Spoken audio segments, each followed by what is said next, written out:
कोई बात नहीं है भाई।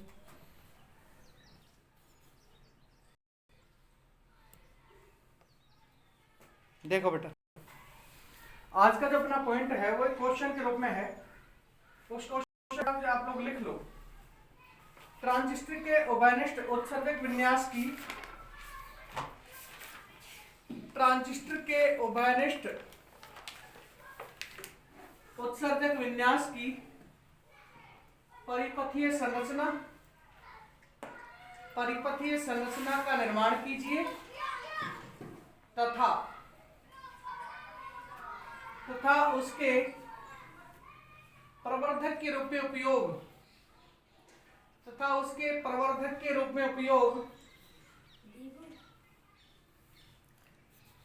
एवं निर्गत व निवेशी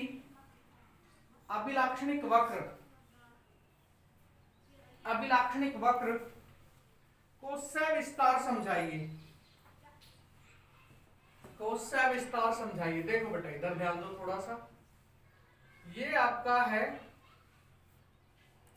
ट्रांजिस्टर, और ट्रांजिस्टर कौन सा है बेटा? ये पीएनपी है। अर्थात ऐसा ट्रांजिस्टर है ये जिसके उत्सर्जक के रूप में भी और संग्राहक के रूप में भी पी प्रकार के अर्धचालकों काम में लिया गया है। उत्सर्जक को उभयनिष्ठ रखना है, इस वजह से इसको नीचे ही दिखाना पड़ेगा। उभयनिष्ठ उत्सर्जक विन्यास की सबसे बड़ी विशेषता यह है कि उसमें रूप में किसको दिखाते हैं बेटा? पी भाग को, और ई को दिखा देते। ई और एक्सटर्नल है बेटा उत्सर्जक। बेटा एक काम कर, उनको चुप कर दे सबको।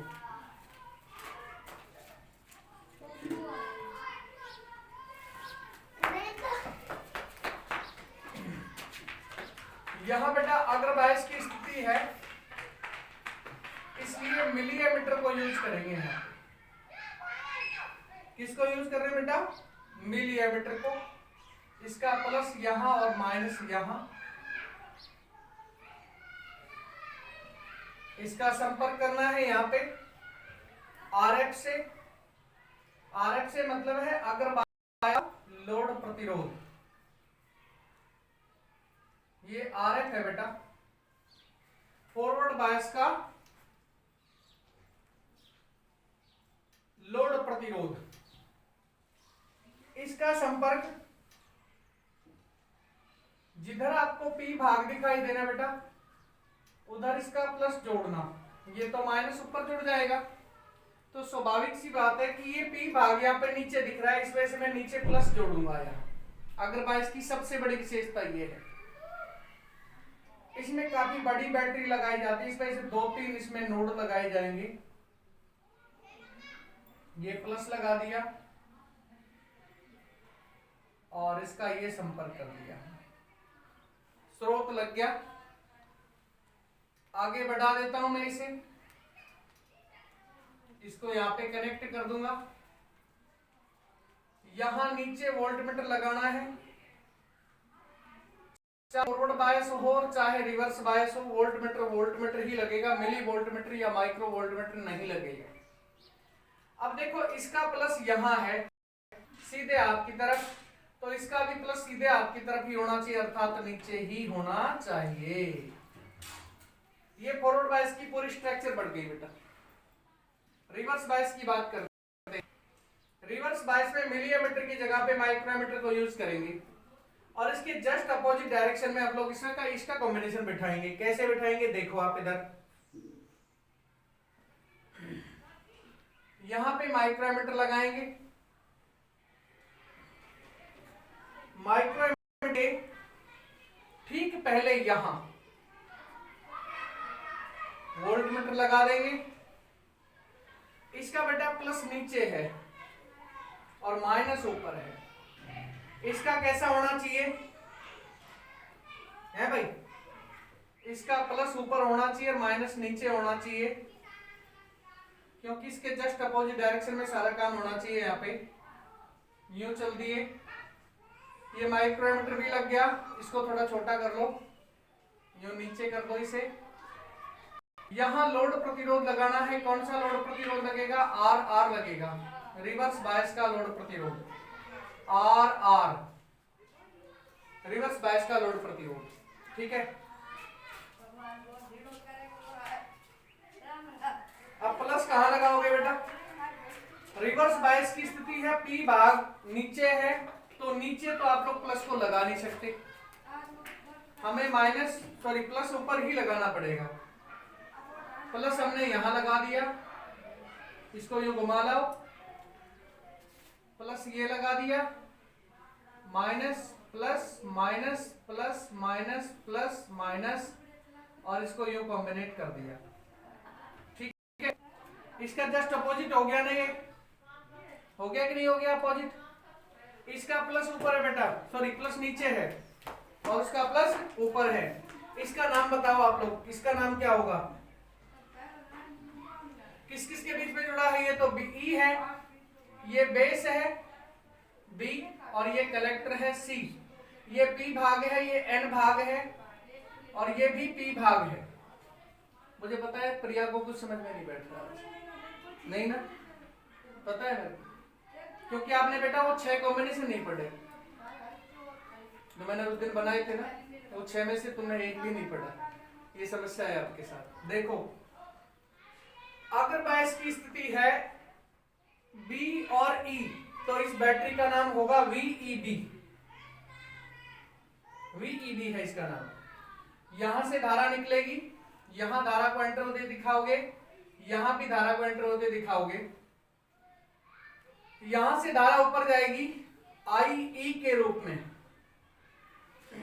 IE के रूप में। यहां ऊपर से धारा आएगी, यहां धारा अंदर जाएगी या फिर बाहर निकलेगी बेटा?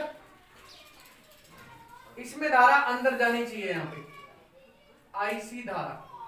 ठीक है, क्योंकि रिवर्स बायस की कंडीशन है। यदि फॉरवर्ड बायस होता ना और पी भाग था तो मैं आराम से कह देता कि यहां से धारा निकलेगी, लेकिन रिवर्स बायस की स्थिति में उल्टा होता है।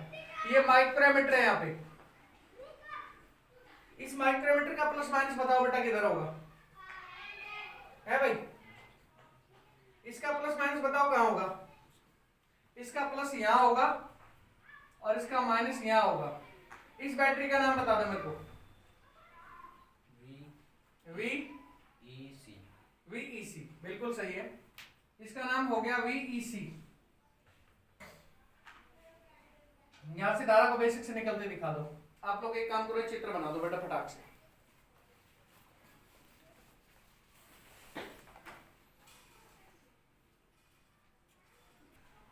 लिखना शुरू करो बेटा।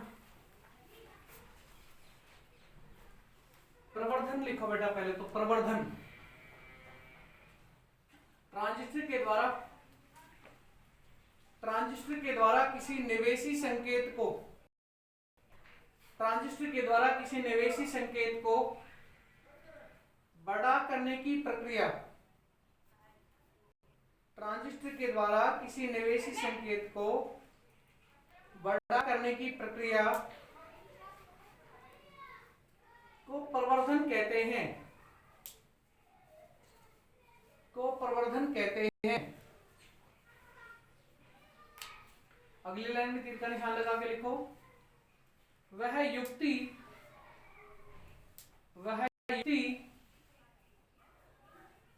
जिसके द्वारा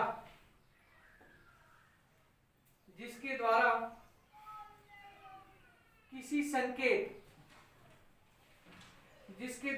संकेत, ब्रैकेट में लिखना बेटा, ब्रैकेट शुरू करो, धारा या वोल्टता या शक्ति या प्रतिरोध या धारिता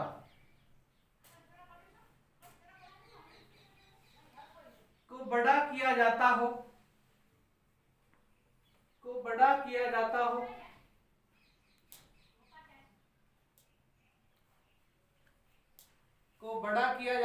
अर्थात उसके आयाम में वृद्धि की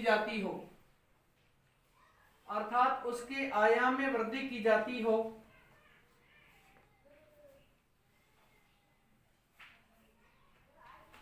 उसे प्रवर्धक कहते हैं, उसे प्रवर्धक कहते हैं।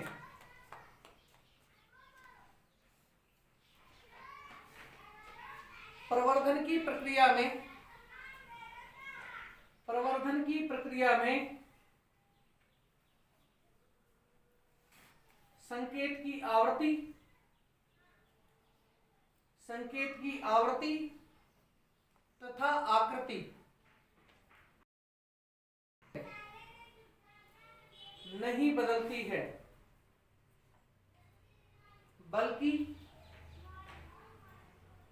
बल्कि उसका आयाम बढ़ता है, बल्कि उसका आयाम बढ़ता है।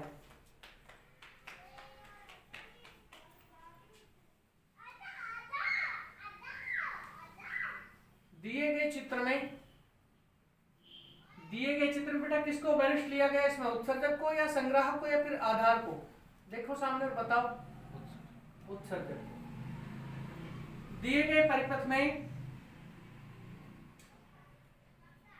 उभयनिष्ठ उत्सर्जक विन्यास, उभयनिष्ठ उत्सर्जक विन्यास को प्रवर्धक के रूप में प्रयोग में लाया गया है, को प्रवर्धक के रूप में प्रयोग में लाया गया है।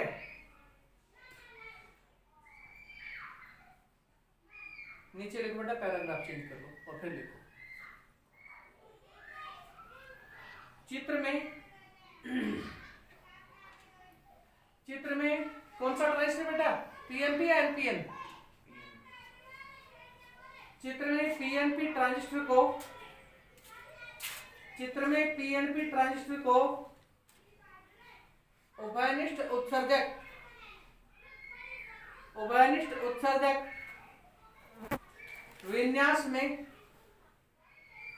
विन्यास में जोड़ा गया है,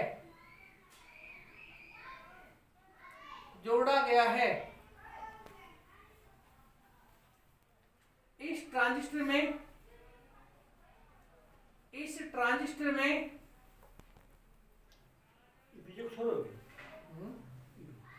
बनना छोड़ना है, बनना कोई कथा ना को।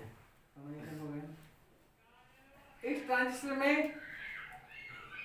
निवेशी भाग को अग्रबायस में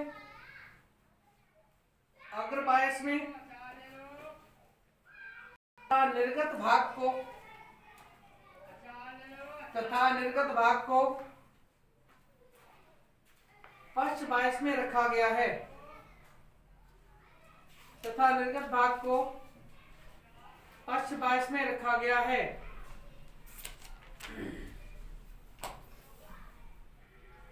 यहाँ निवेशी धारा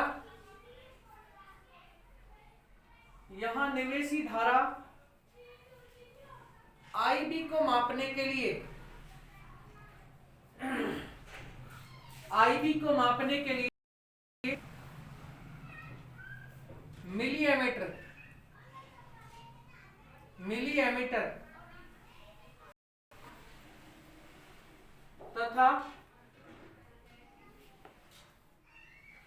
तथा पश्च बायस की संग्राहक धारा को मापने के लिए, तथा पश्च बायस की संग्राहक धारा को मापने के लिए माइक्रोएमीटर को प्रयोग में लाया गया है, को प्रयोग में लाया गया है। पैराग्राफ चेंज करके लिखो बेटा। जबकि परिपथ की निर्गत और निवेशी वोल्टता को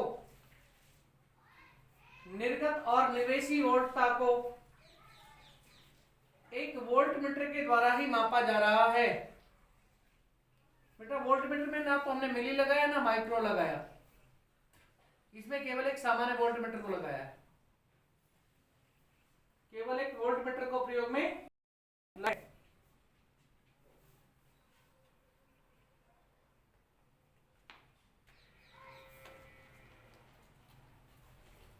परिपथ के विभव को संबंधित करने के लिए, परिपथ को विभव को संबंधित करने के लिए बेटा ये अग्रबायस में तो क्या है, RF है लोड प्रतिरोध, और पश्च बायस में क्या है, RR है।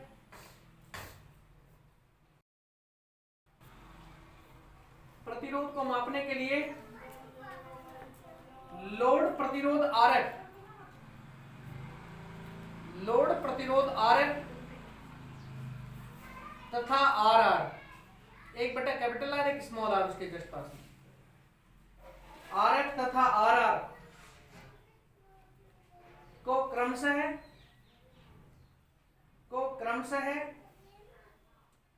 अग्र व पश्च बायस में जोड़ा गया है, अग्र व पश्च बायस में जोड़ा गया है। अब देखो बेटा, अब हम इसके निवेशी और निर्गत अभिलाक्षणिक वक्र प्राप्त करेंगे। कैसे बनेंगे वो, और किस किस के बीच बनेंगे बेटा वो देखो आप। अग्रबायस में जो धारा है आपके पास वो बेटा IB है यहाँ पे, क्योंकि बी में से निकल रही है तो यहाँ पे कौन सी होगी, IB होगी बेटा। और पश्च अग्रबायस में जो VEB है वो निवेशी वोल्टता के रूप में है, तो इन्हीं दोनों के बीच में वक्र बनाएंगे हम लोग निवेशी। तो ये लो VEB को तो यहां ले लिया और IB को ले लिया यहां, ये OX अक्ष हो गया और ये OY अक्ष हो गया, यहाँ पे बिंदु O हमने अंकित कर दिया। ठीक है भाई, अब यहां हमें निर्गत धारा जो है वो मिल सकती है या निर्गत वोल्टता मिल सकती है। अब निर्गत वोल्टता का मान क्या है बेटा, VEC है, ये मिलेगी हमें, क्या मिलेगी, VEC मिलेगी। लेकिन इसकी मिलेगी कुछ भाग छोड़ करके मिलेगी। इसके पीछे कारण क्या है, क्योंकि यहां वोल्टता का पतन होता है पहले, उसके बाद फिर मिलनी शुरू होती है। ये लो भाई, VEC बराबर 1 वोल्ट। बेटा चले जाओ चुपचाप, नहीं तो रेल बना दूंगा मैं अभी यहीं पे, आवाज नहीं होनी चाहिए, गंदे बच्चे।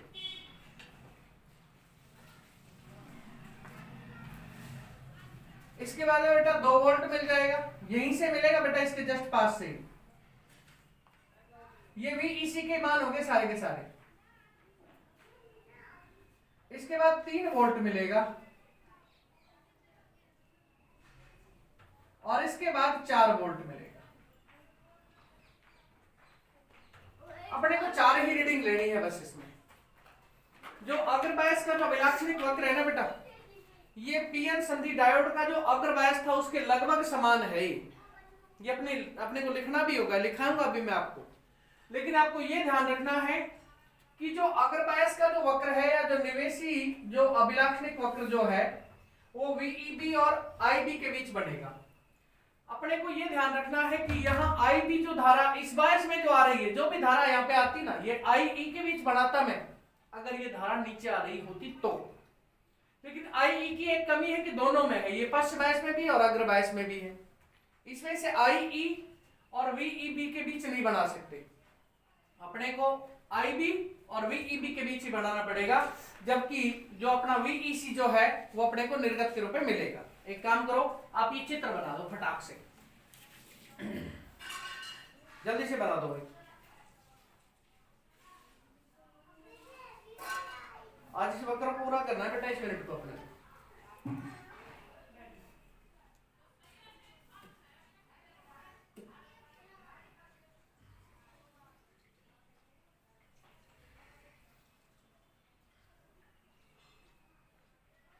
जल्दी बनाओ फटाफट।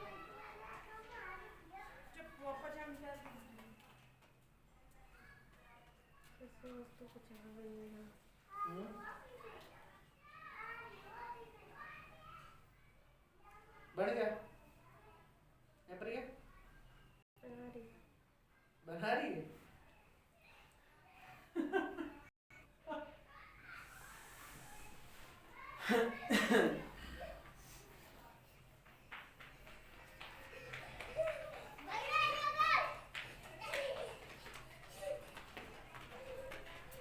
लिखो, ऐसा वक्र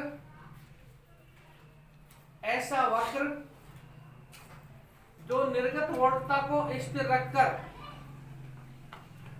ऐसा वक्र जो निर्गत वोल्टता को स्थिर रखकर निवेशी वोल्टता तथा निवेशी धारा के बीच खींचा जाए, निवेशी वोल्टता तथा निवेशी धारा के बीच खींचा जाए,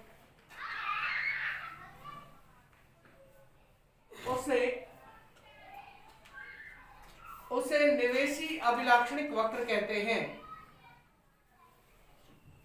उसे निवेशी अभिलाक्षणिक वक्र कहते हैं।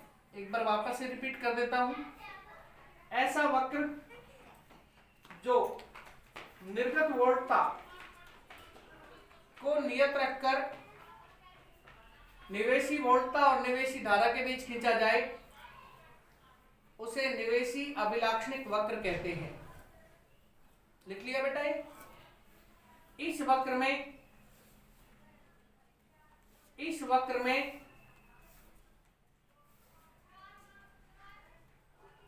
अग्रबायस के विभव विभाजक, इस वक्र में अग्रबायस के विभव विभाजक RF, अग्रबायस का विभव विभाजक बेटा ये RF है, RF को स्थिर करके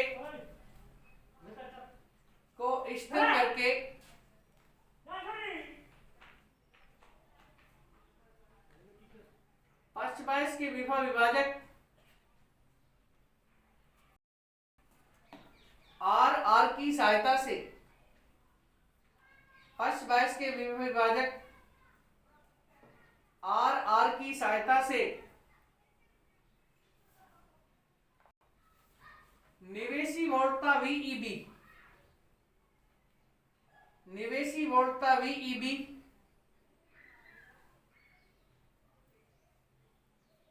तथा निवेशी धारा IB के अलग अलग मान प्राप्त करते हैं, तथा इनके बीच खींचे जाने वाले वक्र में निम्न विशेषताएं होती हैं, तथा इनके बीच खींचे जाने वाले वक्र में निम्न विशेषताएं होती हैं। पहला लिखो बेटा, पहली विशेषता, इस वक्र से स्पष्ट है कि स्थिर निर्गत वोल्टता पर, इस वक्र से स्पष्ट है कि स्थिर निर्गत वोल्टता पर निवेशी वोल्टता का मान बढ़ाने पर, निवेशी वोल्टता का मान बढ़ाने पर निवेशी धारा का मान भी बढ़ता है, निवेशी धारा का मान भी बढ़ता है। ठीक है, नेक्स्ट,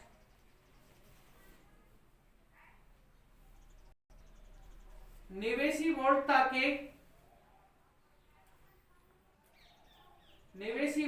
के एक निश्चित मान के बाद ही, निवेशी वोल्टता के एक नियत मान के बाद ही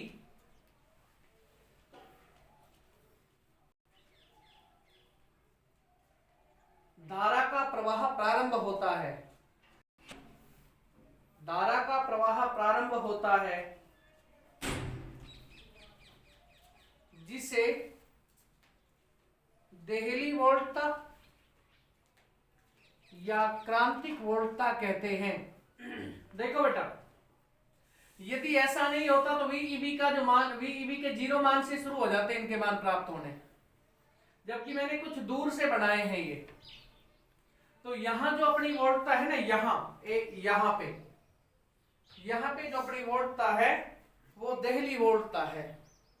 इससे कम वोल्टता पर आपको कोई निर्गत मान प्राप्त नहीं होगा, मतलब IB का मान प्राप्त नहीं होगा, ठीक है।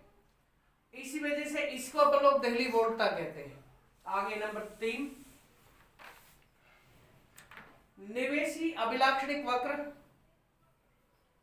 निवेशी अभिलाक्षणिक वक्र डायोड के, निवेशी अभिलाक्षणिक वक्र डायोड के अग्र बायस वक्र के समान प्राप्त होता है। अग्र बायस वक्र के समान प्राप्त होता है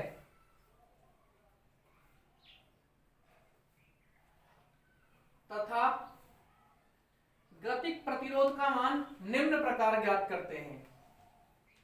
तथा गतिक प्रतिरोध का मान निम्न प्रकार ज्ञात करते हैं। RIC बराबर में बेटा VEB है यहाँ पे, तो डेल VEB बटे यहाँ पे IB है तो डेल IB। इसका मात्रक क्या होगा? ओम होगा। और समीकरण संख्या आप इसको 1 नाम दे दोगे, एक और समीकरण लिखी जाएगी बस इसमें स्थिर क्या रखा था बेटा आपने? VEC को स्थिर रखा था जो आपको वहां पे मिली है रूप में, ठीक है। बना दो, फटाक से लिख दो इसे।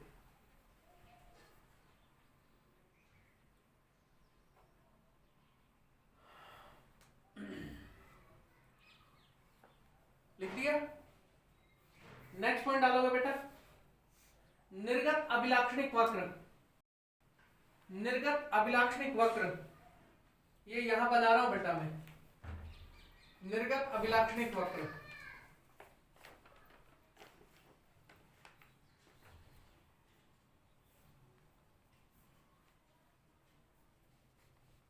निर्गत अभिलाक्षणिक वक्र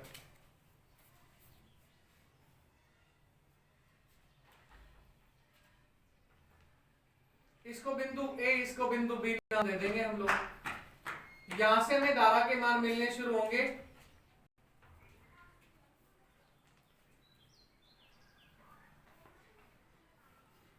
एक निश्चित मान तक तो बढ़ते जाएंगे, उसके बाद नियत हो जाएंगे। यहां नियत हो गए ना, तो यहां मान मिले भाई, ये IB के मान मिले हैं। किसके मान मिले हैं बेटा? IB के मान मिले हैं अपने को। यहां IB का ये जो मान है, IB 1 micro ampere, 2 micro ampere, 3 micro ampere और 4 माइक्रो एम्पियर। इस वक्र में अपने को कुछ विशेष शब्द याद रखने पड़ेंगे बेटा। यहां होगा अपना, ये होगा अपना VEC और यहां पे होगा अपना IC, ठीक है। ये अपना क्षेत्र होगा बेटा सक्रिय क्षेत्र, या फिर ये कह लो संतृप्ति क्षेत्र। संतृप्ति क्षेत्र कह देंगे इसे, संतृप्ति क्षेत्र। ये होगा अंतक क्षेत्र, अंतक क्षेत्र। और ये वाला जो भाग है ना, ये होगा बेटा सक्रिय क्षेत्र, सक्रिय क्षेत्र। जबकि इसमें अपने को कोई ऐसा क्षेत्र नहीं मिला था पहले वाले में, अग्रबायस्क में। जो डायोड के अग्रबायस्क के जैसा मिला था, ये पक्षबायस्क के जैसा है बेटा। एक काम करो, आप लिखो इसके बारे में। चित्र तो बन गया होगा शायद मेरे हिसाब से, है ना? तो लिखो बेटा, निवेशी धारा को स्थिर रखकर, निवेशी धारा IB को स्थिर रखकर बेटा, निवेशी धारा IB को स्थिर रखकर निर्गत वोल्टता VEC, निर्गत वोल्टता VEC तथा निर्गत धारा IC तथा निर्गत धारा IC के बीच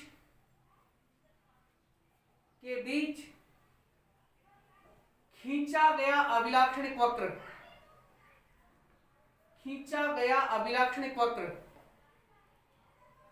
निर्गत अभिलाक्षणिक वक्र कहा जाता है। निर्गत अभिलाक्षणिक वक्र कहा जाता है।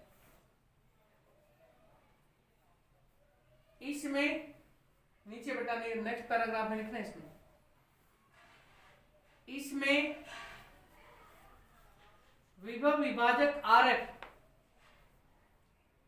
उसमें बेटा RR की सहायता से लिए थे आपने, इसमें RF की सहायता से लोगे। इसमें विभव विभाजक RF की सहायता से निवेशी धारा IB को स्थिर करके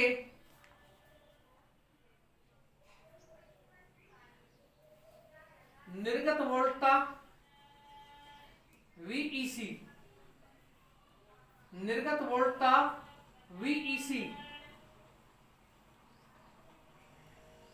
व निर्गत धारा, कौन सी बेटा निर्गत धारा है बेटिया?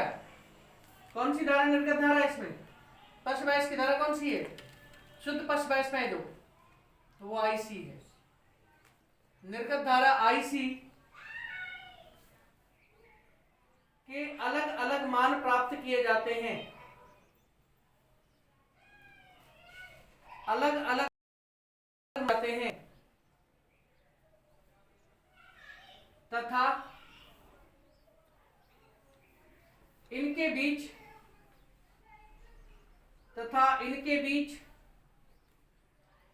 अभिलाक्षणिक वक्र खींचा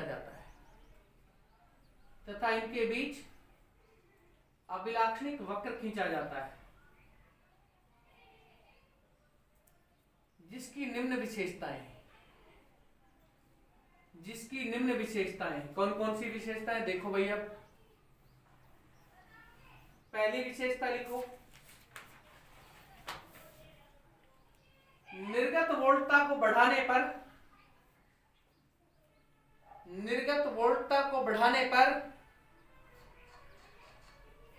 निर्गत धारा का मान भी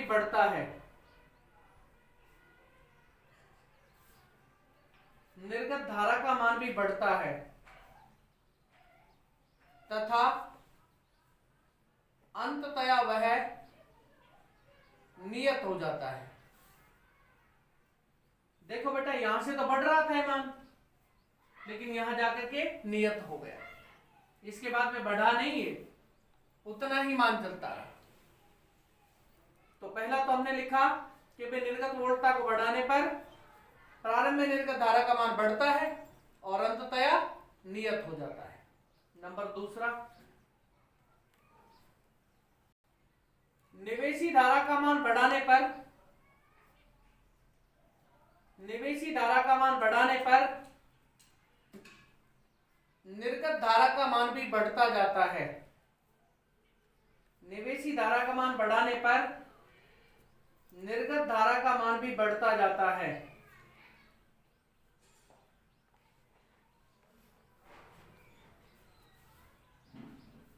आगे लिखें नंबर 3, निर्गत अभिलाक्षणिक वक्र डायोड के पश्च बायस वक्र के समान प्राप्त होता है। डायोड के पश्च बायस वक्र के समान प्राप्त होता है।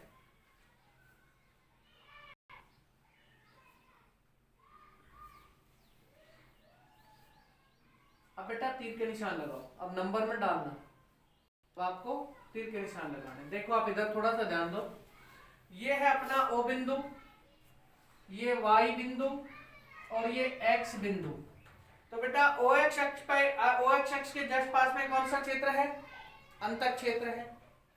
OY और AB के बीच में कौन सा क्षेत्र है? संतृप्ति क्षेत्र है। इन दोनों क्षेत्रों के अलावा बाकी जो बचा हुआ कौन सा क्षेत्र है? वो सक्रिय क्षेत्र है। तो इनके बारे में लिखना है आपने। तीर का निशान लगाओ और लिखो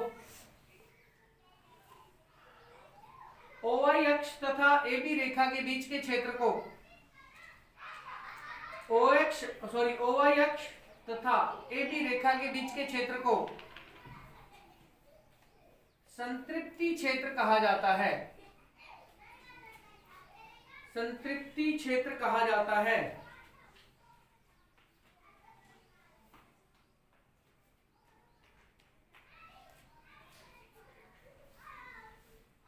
नेक्स्ट तीर का निशान लगाओ। निवेशी धारा शून्य, निवेशी धारा शून्य, भाई यहां पे निवेशी धारा शून्य है इसके सामने के क्षेत्र में, निवेशी धारा शून्य तथा निर्गत वोल्टता के बीच के क्षेत्र को अंतक क्षेत्र कहते हैं। अंतक क्षेत्र कहते हैं। और इसके बाद में नेक्स्ट तीर का निशान लगाओ। इनके अतिरिक्त शेष बचे हुए क्षेत्र को, इनके अतिरिक्त शेष बचे हुए क्षेत्र को संक्रिय क्षेत्र कहते हैं। संक्रिय क्षेत्र कहते हैं। अब बेटा एक बार वापस से थोड़ा सा नजर दौड़ा लो इस पर आप, ताकि आपको थोड़ा सा समझ में यहीं पे आ जाए। फिर आप इसको एक बार घर पे रिपीट कर लेना तो आप लोगों का क्लियर हो जाएगा, क्योंकि अभी पूरा नहीं हुआ है लेकिन इसको थोड़ा सा एक्सप्लेन करना जरूरी है। आप देखो, आपके पास उधर VEB क्या है बेटा? निवेशी वोल्टता है। और IB क्या है? निवेशी धारा है। इसके अलावा VEC क्या है बेटा? निर्गत वोल्टता है, वो निवेशी वोल्टता थी बेटा। और यहां IC क्या है? ये निर्गत धारा है। जब आप निवेशी के बीच वक्र खींचोगे तब तो अग्राभिलाक्षणिक वक्र होगा ये वाला, जिसमें आपको यहां ये जो क्षेत्र है यहां आपको कुछ नहीं मिलेगा। इसे धारा शून्य की स्थिति कहेंगे। धारा शून्य, जहां से आपको मान प्राप्त होना शुरू हुआ VEB के उस मान को आप क्रांतिक वोल्टता कहते हैं। क्या कहते हैं उसे? क्रांतिक वोल्टता। इसके जो प्रतिरोध है उसका मान RIC बराबर में डेल VEB बटे में डेल IB से प्राप्त होता है।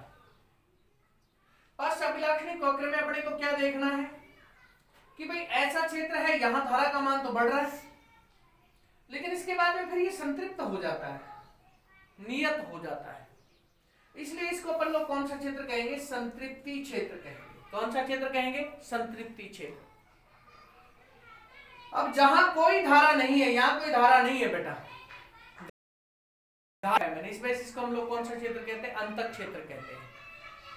और इस संतृप्ति क्षेत्र और संतक क्षेत्र के अलावा बाकी जो बच गया जो क्षेत्र वो संक्रिय क्षेत्र है। अब अपने को लाभ देखने हैं, एक धारा लाभ देखेंगे, एक वोल्टता लाभ देखेंगे, एक शक्ति लाभ देखेंगे, एक प्रतिरोध लाभ से देखेंगे। मतलब जितने अपने को लाभ देखने सारे देखेंगे। देखो आप थोड़ा सा ध्यान दो,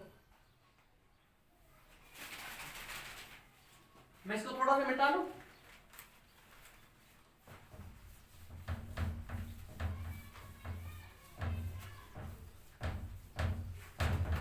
इसमें आपको केवल एक ही चीज याद रखनी बेटा, लाभ में तो निर्गत बटे निवेशी। क्या याद रखना है? निर्गत बटे निवेशी। चाहे धारा हो, चाहे वोल्टता हो, चाहे कुछ भी हो, विभिन्न प्रकार के प्रवर्धन गुणांक, विभिन्न प्रकार के प्रवर्धन गुणांक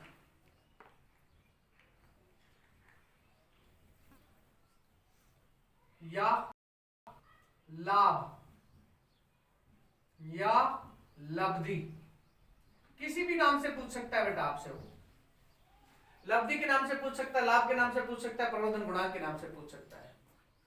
जैसे देखो मैं पहले लिख रहा हूं यहां पे धारा लाभ, धारा लाभ, तो इसमें मेरे को सूत्र लिखना पड़ेगा, निर्गत धारा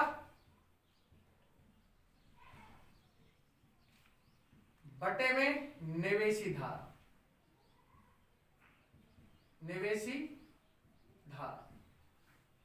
निर्गत धारा कौन सी है बेटा, इसको बीटा से डिनोट करते हैं। बीटा बराबर निर्गत धारा कौन सी है, उस पक्ष बैच में कौन सी धारा थी, आईसी थी, तो आईसी बटे में आईबी। इसी प्रकार का एक और प्रवर्धन गुणांक होगा बेटा, उसकी हालांकि नहीं है लेकिन उसमें संबंध जरूर है। अल्फा, अल्फा का मान होगा आईसी बटे में आईई। ये आगे काम आएगा अपने, इसमें से इन दोनों को याद रखना आप। इसके बाद में दूसरा है अपना वोल्टता लाभ, वोल्टता लाभ। इसमें क्या लिखना पड़ेगा, यहां लिखा था निर्गत धारा बटे निवेशी धारा। अब बताओ, निर्गत वोल्टता बटे निवेशी वोल्टता, निर्गत वोल्टता, निर्गत वोल्टता बटे में निवेशी वोल्टता।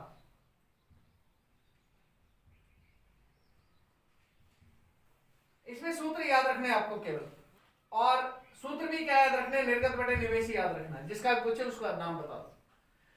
तीसरा अपन देख लेते हैं शक्ति लाभ, शक्ति लाभ क्या होगा, निर्गत शक्ति बटे निवेशी शक्ति, निर्गत शक्ति बटे में निवेशी शक्ति।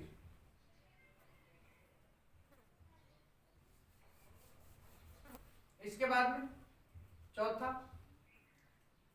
प्रतिरोध लाभ,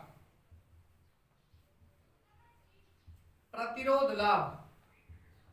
सूत्र बताओ, निर्गत प्रतिरोध बटे निवेशी प्रतिरोध, निर्गत प्रतिरोध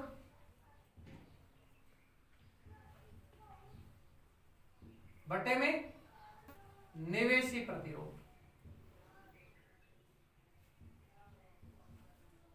मैंने आपको बता दिया, जितने भी आपको लाभ देखने हो, जितनी लब्धि देखनी हो, सब में निर्गत बटे निवेशी को आप लोग याद रखोगे अच्छी प्रकार से।